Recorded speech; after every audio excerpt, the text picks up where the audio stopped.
வந்து ஒரு வாரம் கூட ஆகல, ரொம்ப இழைச்சு போயிட்டியம்மா. உன் மாமியாக்காரி சோறே போடுறது இல்லையா? நாங்க சோறே போடுறது இல்ல, ஊட்டித்தான் விடுறது. அடி போங்கடி நீங்களும் அங்க.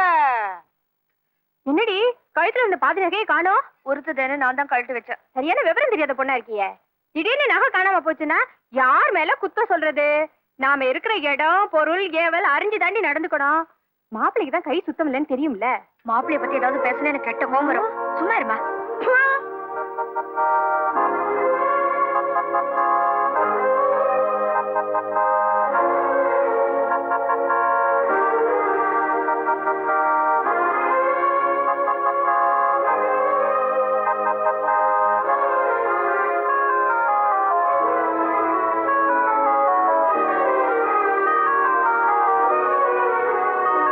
ஏமா உங்க மனசுல என்ன நினைச்சிட்டு இருக்கீங்க?